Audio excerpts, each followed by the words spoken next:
So today we have our honorees with us today. They were on the Dayton Honor Flight on September 21st of 2025. 5 Elida graduates and residents were coincidentally scheduled to take part in the 20th anniversary honor flight out of Dayton, Ohio. They were part of a group of 166. The residents of our area met at the Labor's Local 329 facility on South Dixie Highway on the afternoon of September 20th. They were transported to Wright-Patterson Air Force Base in Dayton, Ohio. They were treated to dinner and then made their way to their hotel.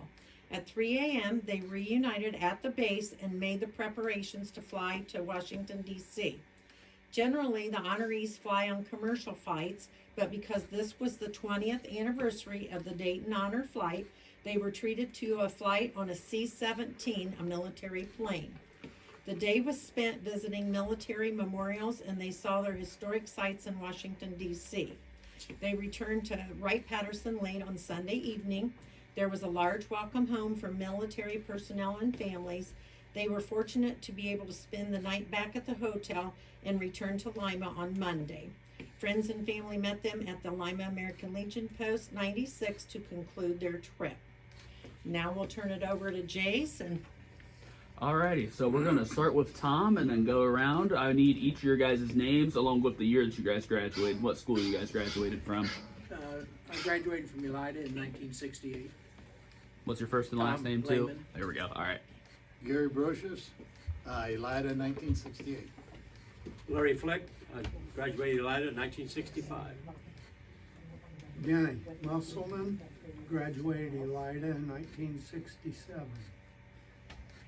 Alrighty, what branch of the military did you guys serve with too? We'll start with Tom and then go around I was in again. the Air Force. Air Force. Army. Army. Oh, we got it split right in the middle. Alrighty. They're always split. How long did you guys serve for too? 4 years, 69 to 73. 4 years, 69, 73. 7 years, 66 to 73. 69 to 71. Oh, gotta be the oddball out. Everybody else is until 73. I was deferred for 2 years. I gotcha. Where were you guys stationed at? We'll start with Tom and then go around again. You mean all the places? Sure. Yep. Okay. Well, I started out at Lackland for basic. Then I went to Shepherd Air Where's Force Base, Lackland Air Force Base, Texas. Then Shepherd Air Force Base, Texas. Then Mather Air Force Base, Sacramento, California. Cameron Bay, Vietnam. And then back to Lackland Air Force Base, Texas. How long were you in Vietnam for too? I was in there 71, 72. Okay. Lackland Air Force Base, Biloxi, Mississippi for training, and then Itazuki, Japan, and back to Altus, Oklahoma. Started at Fort Benning, Georgia. Went to Fort Ord, California. Back to Fort Eustis, Virginia. Back to Fort Benning, and then to Fort Campbell, Kentucky. And then from there to Vietnam for a year, 68, 69. And then went to Germany for 3 years. And then came back to Fort Bragg, North Carolina. I started out Fort Gordon, Georgia. I went to Fort Jackson, South Carolina. I went Fort Benning. I went into Fort Polk, Louisiana. And from there, I went over to jump school at Fort Benning. And went to Vietnam from there. I was there for a year. Came back. Went out to Fort Riley in Kansas. And they immediately moved me out to Fort Carson, Colorado. Fort Carson, I got out, came back to Elida.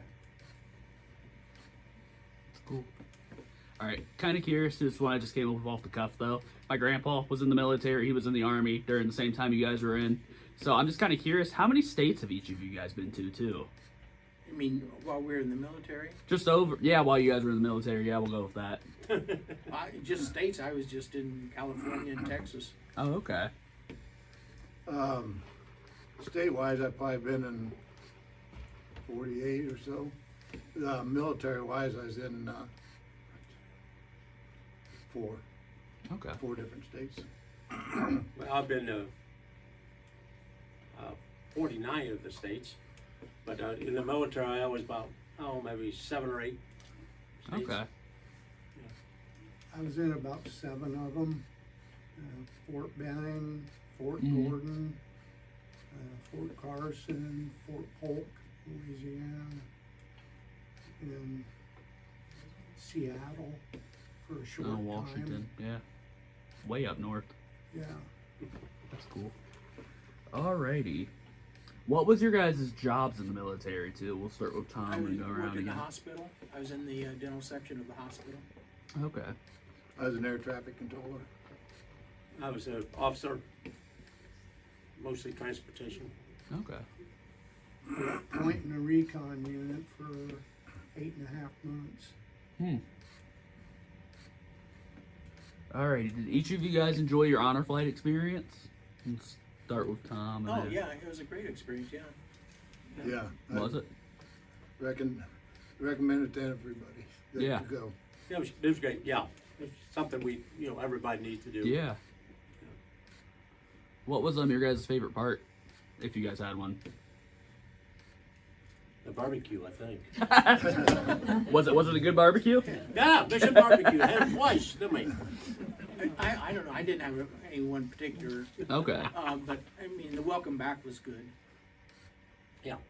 Yeah, seeing the monuments and Yeah. the welcome back was excellent. I was gonna ask, did you guys see all the monuments over in DC then too? Oh. Or Military ones, yeah. military ones? Okay. Yeah. Okay. Welcome home was the best part, and then, like you Yeah. say, the monuments, got to see everything, Yeah. and all that. Just being with the guys. Never asked that one. What was your guys' biggest takeaway from that experience?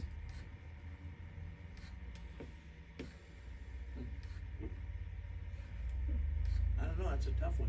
Yeah. I don't know. From the honor flight? Yeah. Is that what you're talking about? Yeah. The Yeah. honor From the flight? honor flight. Yeah. Yeah. How many people were on the plane with you guys too? Oh, jeez. A lot. Well, there were 2 planes, 2 Yeah. C-17s, Ooh. and there were a total of 166 veterans Oh and a wow. total of 300 and some people. And then we had 6 buses. Well, explain who the extra people were. Well, they were guardians for veterans that needed help with Oh, okay. wheelchairs Medical or- personnel. and Yeah. medical personnel. And then so there were like over 300 people. And then when we got to Washington, there were 6 buses that we drove around into the different monuments and sites. How long were you guys in Washington for? Just a day. Okay. We got there at 9 something in the morning, and Yeah, I'll take that. Yeah. and then we got back to right pad. It was close to 10, wasn't it? It was pretty late. No, Because we were 2 yeah, hours we got late. the hotel about We were- midnight. Yeah. Some of the honor flights, the people have to be at the airport like at 3 in the morning, Oh, okay. and then they fly to Washington D.C. They come back and then they disperse and go back home that night. This one is set up so the guys went down Saturday afternoon, were able to have their meal, Yeah. had a hotel to stay in, and then when they got back late Sunday night, they were able to go back to that hotel and Okay. stay. Yeah, there's a And come Mike back Melvin here in Monday Lima. morning. He actually put the 27 veterans together Yeah. here in the Lima area, Yeah. and got us the motel rooms and the rides down and the He's, rides back. He basically does He's a real good fundraisers. coordinator. He's He's, just he's the done this volunteers. many times. So I there was. forget how many times he's done this now. There's quite a few. I think 14, 15. I think one of the nicest things I saw was a motorcycle escort for the buses. Oh, yeah. Oh, that's cool. Through Washington D.C. Yeah. Oh, We didn't have to stop at lights and stuff like that. I mean, we zipped right through. It was nice. So it was a really quick trip then, through one point to the other. Oh, yeah. That's crazy. Yeah. Yeah. They had a nice little outgoing ceremony from here too. Elida, American Township Fire Fire. department. Oh, yeah, they Really were big out there. ladder Yeah. trucks. And then Shawnee, Shawnee, I think it was Shawnee. their law Yeah. enforcement, I think, Or Lima, escorted, too. and then there was several motorcycle riders that escorted them out of town. After the from there. 75. Yeah. And that was going through the lights and everything Yeah. too, I think. Oh, yeah. It was interesting flying from Wright-Patterson to DC. An hour it took. Wow. That's how I like to fly. Yeah, we didn't have to wait to land either.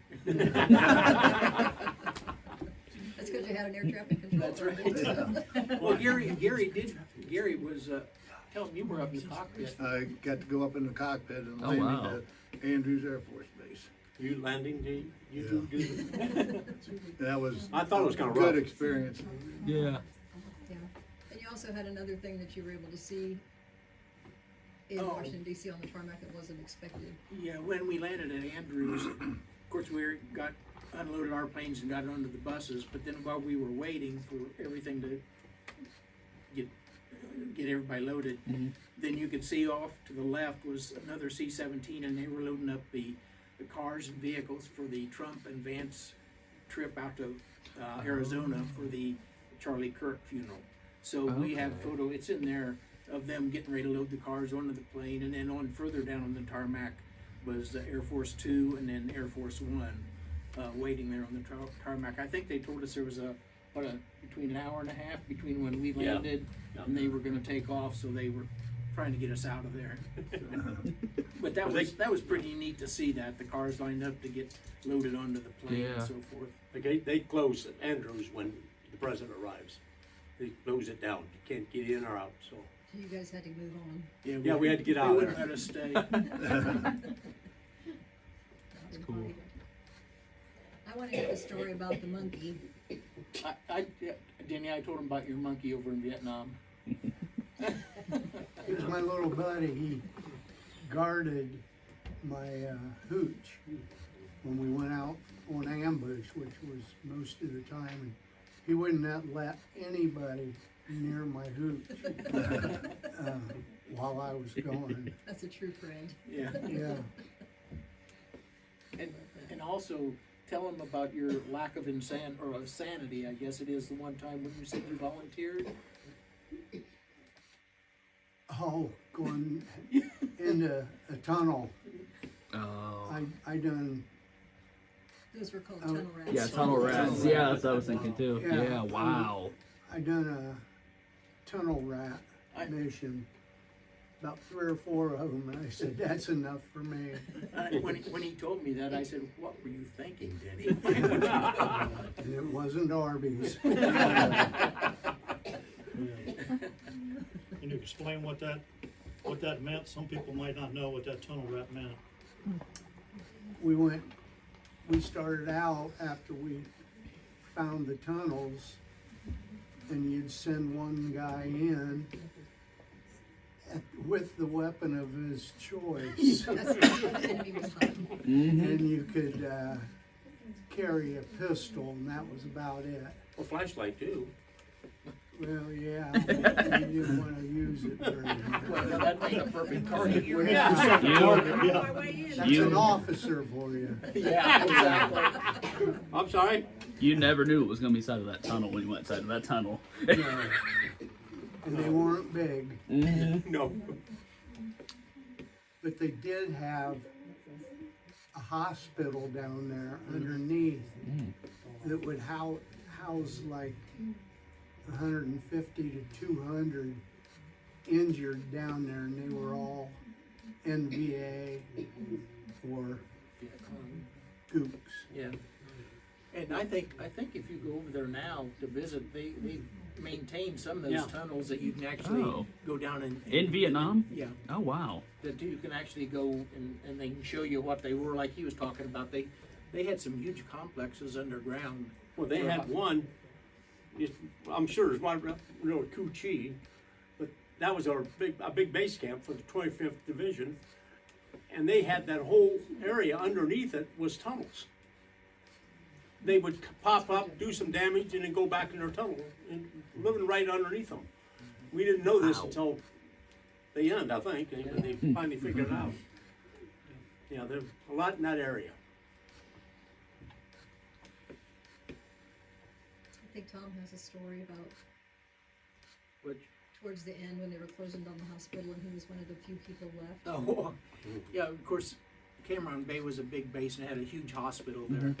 And so when we were closing down the base, there were like 7 people left in that whole big hospital. So we didn't have, I mean, that was all, we were just sitting around there waiting, you know, to tear it down or whatever and move out. When they moved the secondary perimeter to the dental clinic, so they used to have a guard up on the roof. And so I'd go up there at night and sit with the guard and watch the flares and listen to the radio and stuff like that. And one thing that you always heard that over there, they used to have to get permission to shoot back, and you think, well, that's crazy. Why would you have to do that? Well, when I was up there, there was a Air Force side and an Army side of Cameron Bay. But the guard could listen to the radio, you know, for both areas. And so I was up there one evening and listened to the radio with him, and all of a sudden this Army guard comes on and he says, being fired upon, he says, permission to shoot back. And I looked at my guard and he says, what? He says, they have to get permission to shoot back.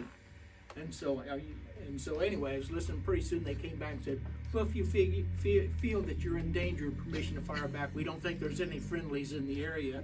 I looked at the guard and he said, friendlies are shooting at you. Why would you get permission? But that's the way they ran that war. Yeah. It was terrible. But it was true. They had to get permission to shoot back. I ran convoys a lot all over the area, and we had the same problem. In certain areas, we had to call for permission. We had another officer up there in a helicopter flying over us all the time, coordinating things and all that. And him and I met one night at a party, and I explained to him that when I asked for permission, grant it because I've already started. Yeah. You know, and he understood. Yeah, who wants to wait around and see? It's Oh, like this is what pretty good. Judy said too. It was a very political war, and then it was also a war that our country wasn't Well, it prepared was to never fight really either. It really was never even a war. It was a conflict. No. Yeah, a conflict that lasted like 20-some years. But Oh. it was never declared Well, war. like Denny, I'm sure you've experienced it more than any of us. You know, you could probably go out and take ground or whatever, and then you end up just giving it back. I mean, that happened a lot. Yeah. So you didn't accomplish anything. Denny, It was how long would you spend in the tunnels for when you went on your tunnel rat missions? long enough to get in and out. Yeah. It didn't last long at all. Were the tunnels really long inside too once you got down there, or Some were. Okay. Yeah. Some were like 'Cause- cities underneath it. Because when you're above ground, you have no idea till you get down in there. True. And they were booby Wow. trapped a lot of times also, weren't they? Booby traps, snakes. Yeah, they would have trap doors on top as you go in, and if you open up a trap door, chances are you got a bayonet in your Yep. face, Mm. or Yeah. you were doomed, and or you opened fire and didn't stop. So you Reservation. volunteered to go on them too? I believe you said that.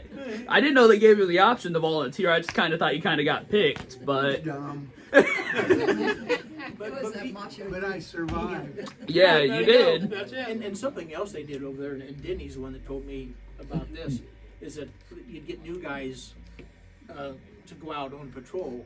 Well, they always put the new guys out on point. You know, the first guy leading the patrol, which this new guy doesn't know a thing what's going on. And I said, didn't you tell me you said that was enough of that, and you made them get back, and you took point because you didn't want to get killed over there? But it didn't make any sense. You take the new guy and put him on point, and he didn't have a clue what was going on. It's like a suicide Yeah. mission. Yeah. So were you on your hands and knees going through the tunnels or walking? Belly. You were probably. crawling. Mm. Yeah. There was areas where you could hunch over, but not for long. Too bad you didn't have the cell phone back in those days. No. So, did You take a selfie, Denny. Yeah. 360. did all of you guys get drafted then? Or No. Yes. yes? Okay. No. So you three didn't get drafted? You got drafted too? I Okay. didn't know we enlisted. I enlisted a Well, week we before I enlisted, got but- drafted. Oh, okay. Is either get drafted or enlist. Enlist, There okay. were That's like, all it was. there were like 5 of us, from the class of '68 Mhm. that enlisted. I don't know what they call the early enlistment program. I think Yeah. it was like probably The buddy June. program. And they told us we could all enlist together, and then we'd go through basic together, like the buddy program. Well, it was I think enlisted in June, then we were supposed to go in September. The only Last one did it. Greg Kuhn and I are the only ones that went down there together. We left here and went down to basic. And then, of course, the rest of them came, but there was no buddy program. It was it was a lie. But anyway, we did see each other, I think, once or twice in basic. But Yeah. that's That about was it. basically to keep from being drafted. because you knew Yeah, you were we gonna did. get Yeah. Yeah, because then the lottery came out, like when I was in tech school at Shepherd, and I would have been drafted. So, yeah, we decided to, enlist. That way you wouldn't go to Vietnam. Yeah, it doesn't always work that way. Then See- you had your choice, 2 years Marines or Army, or 4 years Yeah. Navy or Air Force. So, but Marines and the Army were all going to Vietnam, where the others were, some went and some didn't. So we took the 4-year program. I remember sitting down in Columbus, the draftees down there. Oh, it And was, they- that was a really nice They- place they- too. Yeah. Then they used to line them up, and I remember seeing them, and I'd see this guy go Army, Yeah, Marine. I've Army. heard this one before And too. see, Yeah. they didn't have Somebody a choice else. where they were going. They were told where they See, were going. my grandpa lucked out because he's deaf in one ear, so. Oh, I thought you went like this. I thought maybe Oh no, my grandpa's deaf in one ear, so he got sent to Korea for 3 years, and then he went to Germany. That's where he met my grandma at too. Okay. And then he went to Germany for like 4 or so after that. But yeah, he lucked out. He was on transport You though. say Korea?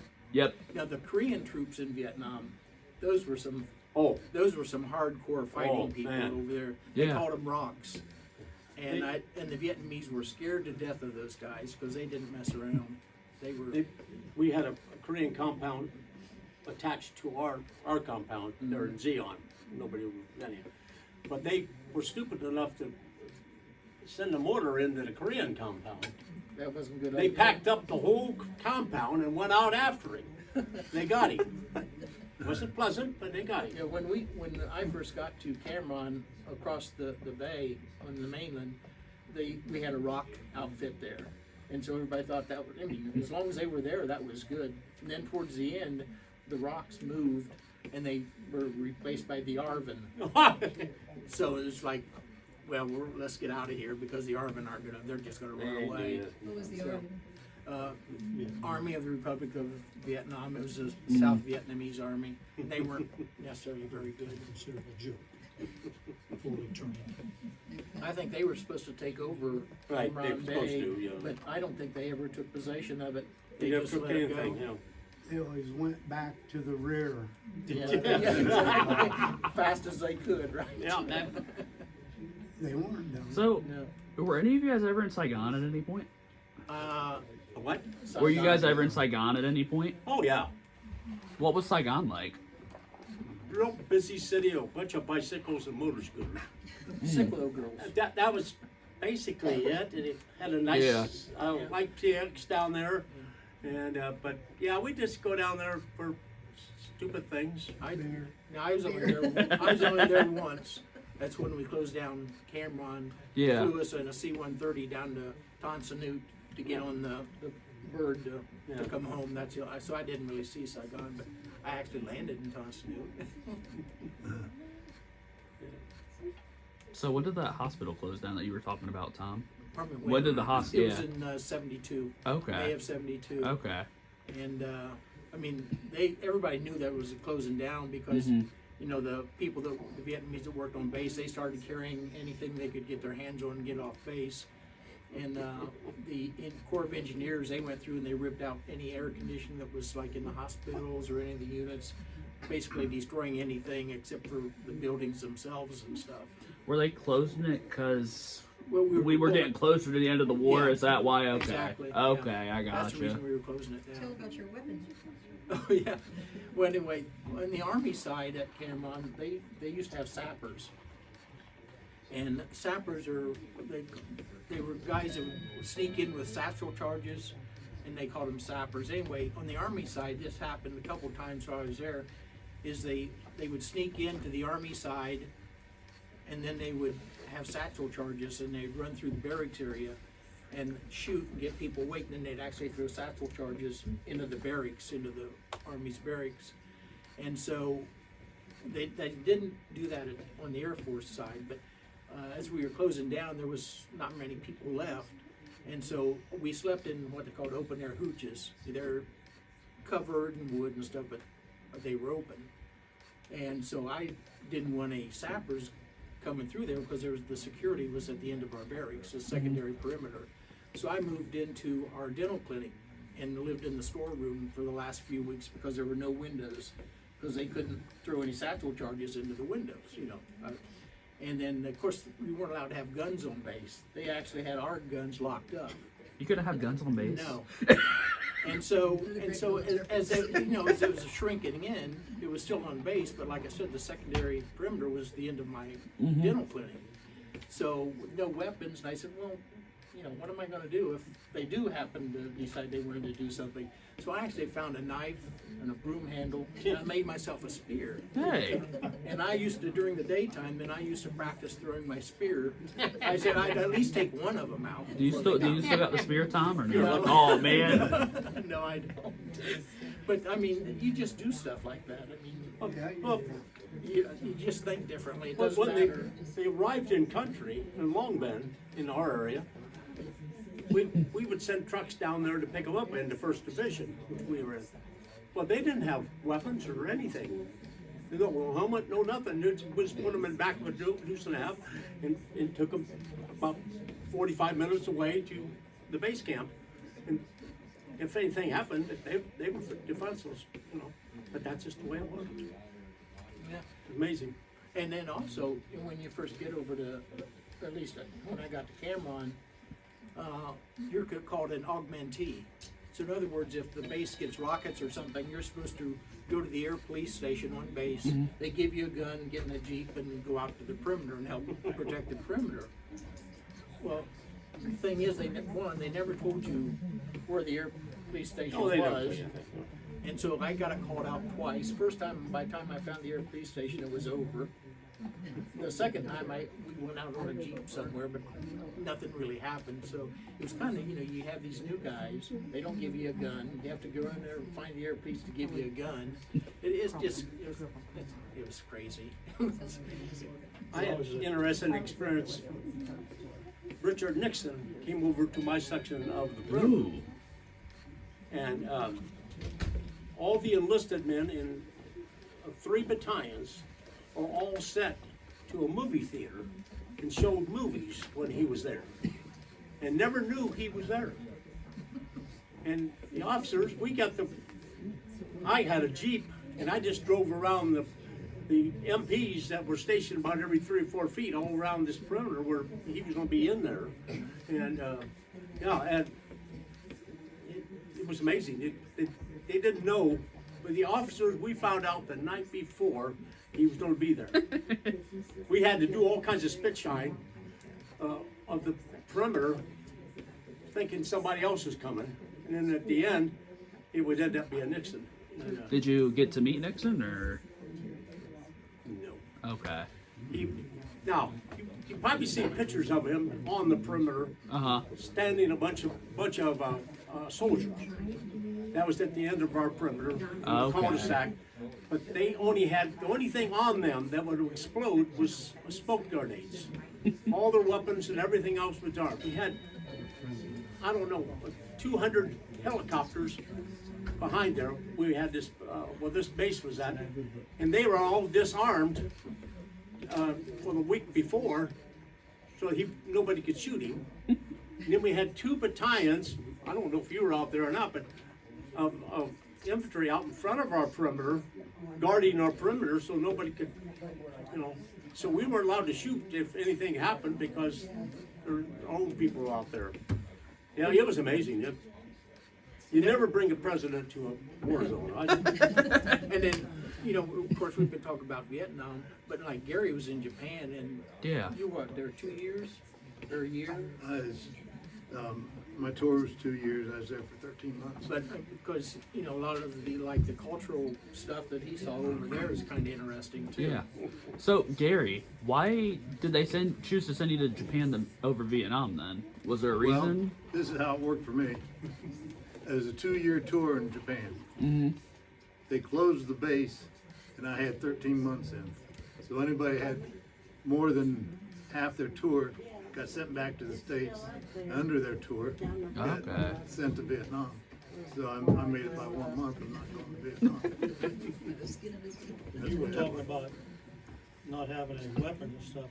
In 1970, I was at Fort Knox in basic training, and we would do guard duty. Well, they'd give us our M16, but no ammo. You had a bayonet, and guys were getting knocked over the head, and their weapons stolen. They were, at that time, it must have been some, you know, outlaw groups were breaking into arms rooms and stealing M16s.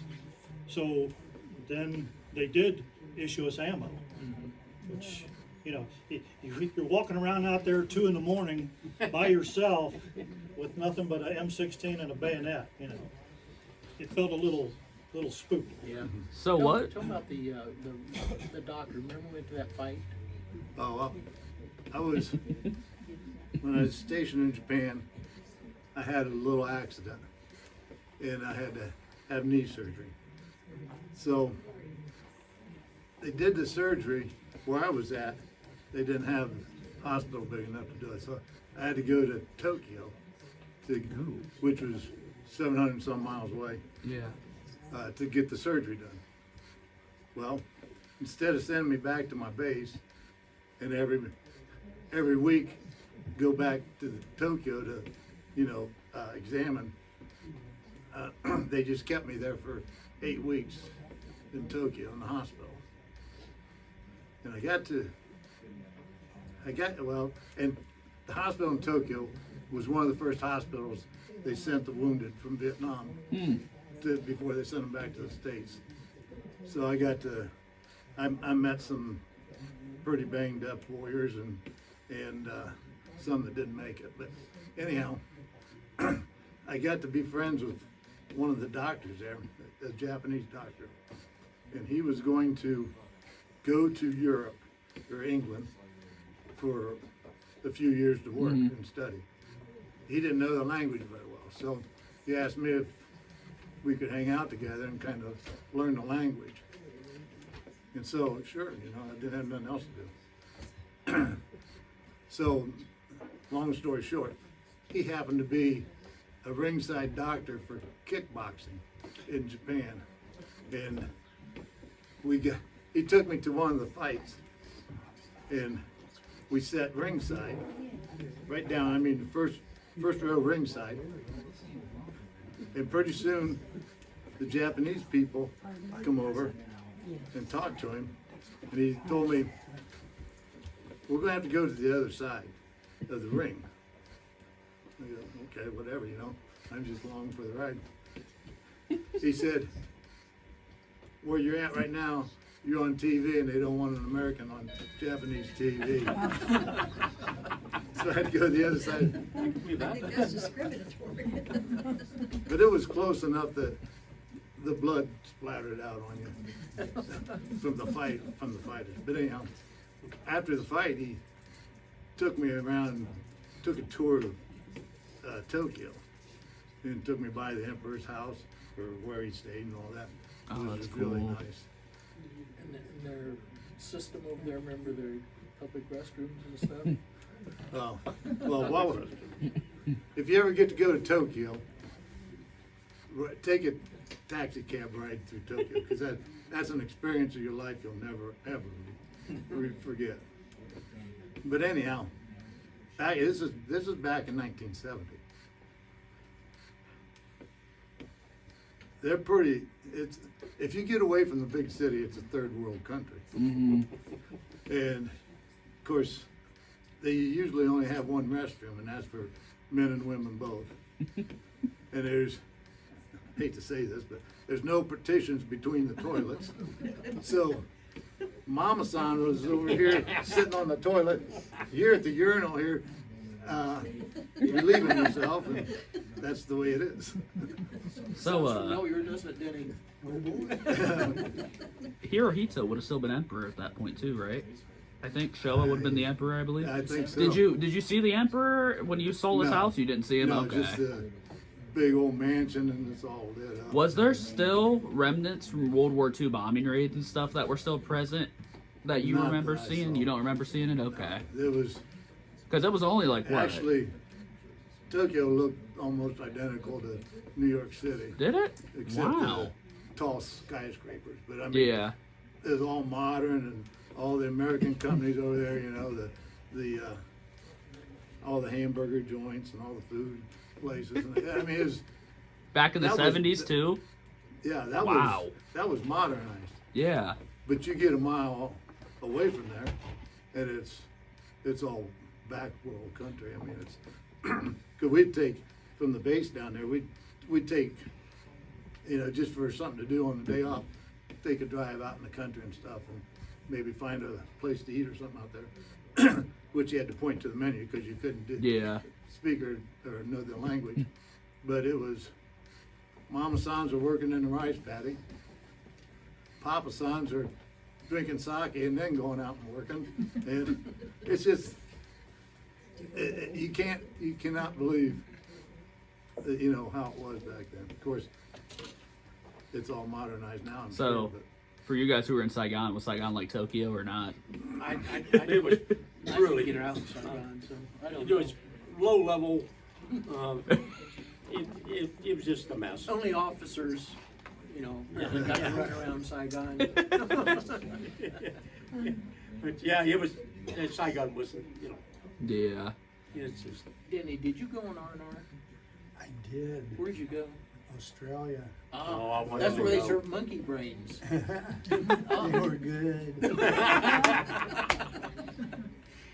I heard about that. Didn't they like serve them in the skull? They, Yeah. I don't know. I wasn't around Yeah, there. that's. You know, So I'm trying to think back. I really can't though. When you guys listed your guys' service years, were any of you guys in when the troops got pulled out finally or not? no. the first division got pulled out soon after I left. Okay. They started pulling out in '70, wasn't it? They It started pulling out. They would take GIs from other Other units, yeah. divisions that had like 11 months in, 10 months at the most, and they put Big Red 1 patches on them and said, "You're going home." And The new guys would be moved to They- another unit. I had 8 months in country, and they sent me up to Quang Tri. That was on the DMZ, and that was no fun. It was totally different. So after you guys got out, did you guys stay up to date with the media on what was going on over there, or No. not really? No. Okay. I was sent to Germany. Yeah. So we did. They had the same thing we had, protests. Of the war. Okay. Yeah, we you know, had a lot of that. They, Yeah. break into our compound and all that stuff. And I think the veterans that came home from Vietnam that were discharged, you know, they got out of Vietnam and they were discharged back into the civilian life. that was the worst. That was the worst. Not like Yeah. myself, Gary, and I'm not sure about Denny. We came back from Vietnam, but we were still in the service, so we were still like I was at Lackland, you know, where I went through basing. Yeah. And so you didn't run into that. And plus, that was in like '72. Yeah. So it's the people that got out of Vietnam and went straight home. A lot of the veterans were treated horribly too when they got but back here. those were the Yeah. ones that got it because if you were still in the military, you were not really exposed to that. You were still in the military Yeah. family. You had a different So- language. You came home with. Pardon me? You came home with a different language. You know what I mean? No. Your language is a little rougher than we're used to seeing. I had a son like that. So I'm kind of curious too. This is kind of like an alternate history kind of thing. But if Nixon wouldn't have resigned, how do you guys think the war would have went? Because Nixon resigned in like '74, I believe, and then Ford was the one who completely. He resigned earlier than that. Was it? Okay. August of Well, 74. maybe it was '74. August of 74. I don't. You don't think it would have went any differently? I don't think so. You don't think so? I really don't. No, it was time to end it. Oh yeah, Oh, yeah. it was. Yeah. It just happened to be the date, you know. Well, it's like Afghanistan. It ended. Yeah. It shouldn't have been handled the way it was, but it was handled. And things, when you end a war, you end a war. Yeah. So, when you guys were in D.C., you guys saw the Vietnam Memorial, right? Yeah. Have you guys seen that before or not? I had. Oh, Yeah, I've seen it. what do you got? What? Because when I saw it, when I went a couple years ago, I was just in awe with all the names that were on it. It's. I didn't I like thought it the it- first time. I didn't like it the first time. Second Yeah. time I went through it quickly. I gotcha. Yeah. Yeah. Tell you what, it's really emotional because Yeah. you cannot believe you're looking at 300-400 yards or whatever and nothing but names, Yeah. and all those are dead. And most of those are under 21. Yeah, Yeah. it's really, Most of them, yeah, under 21. can't believe that we lost that many people. Yeah, you consider, how long were we in Afghanistan? 16 20 years. Was it 20 years? And I think the death toll, and this is nothing, I mean, every death is bad. Yeah. But I think in those years, I think they only lost 2,500 people. Yeah, it was, yeah. Deaths. Yeah. Compared to the Vietnam War, where we lost, what, 53,000 or 58,000. something? 58,000. I definitely And think. that's a big difference. I definitely think it shows how much technology has evolved, though, too. Yeah, Since, well, it is. yeah, Oh, definitely, The yeah. only difference is in Afghanistan and Iraq, they came up with the suicide bombers, and Yeah. I think you Yeah. have a lot more veterans that are maimed and, Yeah. and lost of limbs rather than die. And Yeah. another reason because Uh-huh. of technology. Uh huh. And- When the medevac started, yeah, that saved thousands of lives. Because of technology and what they can do. Yeah. What was You know, the back in World War II, you've been dead. yeah, yeah? You know. What was the technology like when you guys were in the service? Non-existent. Technology was not nothing like You it remember is the now. series MASH? Yeah, that's about it. That's about it. All right. I don't know. Does anybody else have any questions or anything? One more story about your patient. My what? Your patient.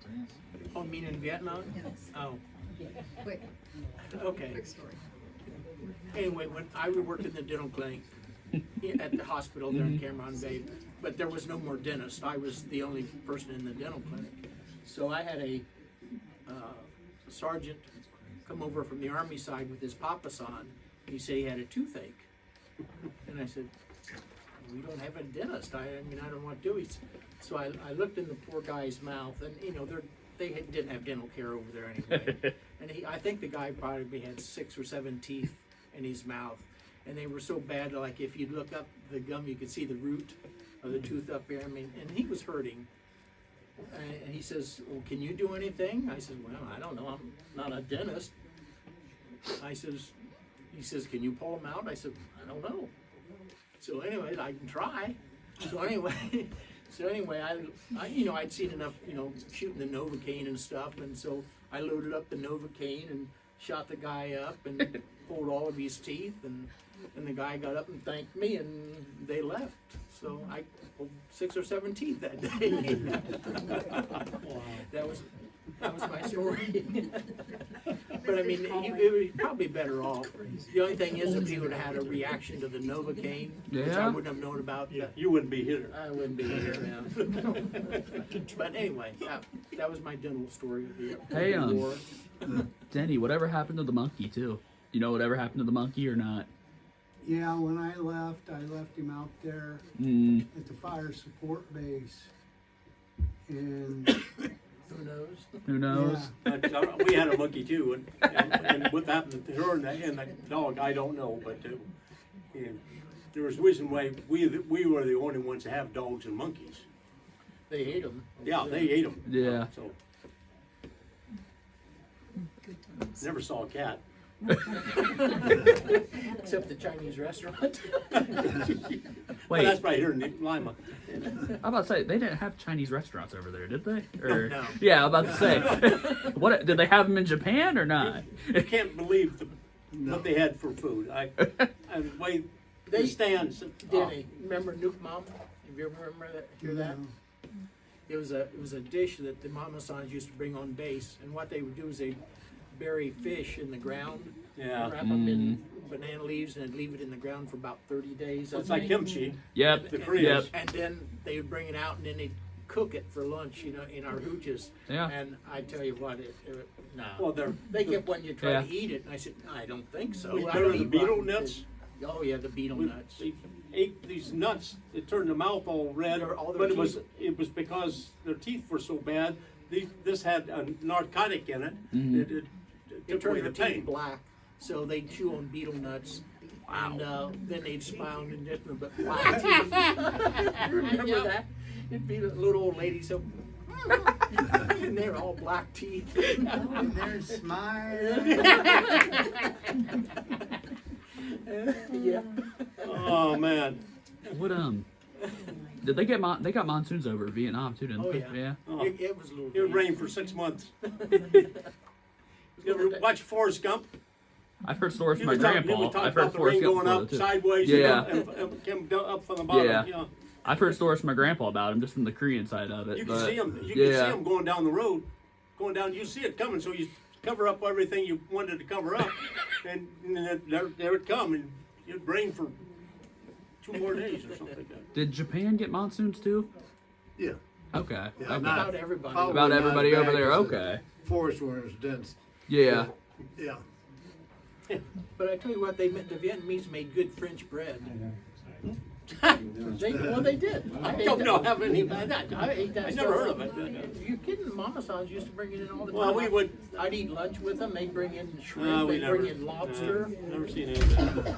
You know, they'd bring rice wrapped in banana leaves. I'd eat that stuff.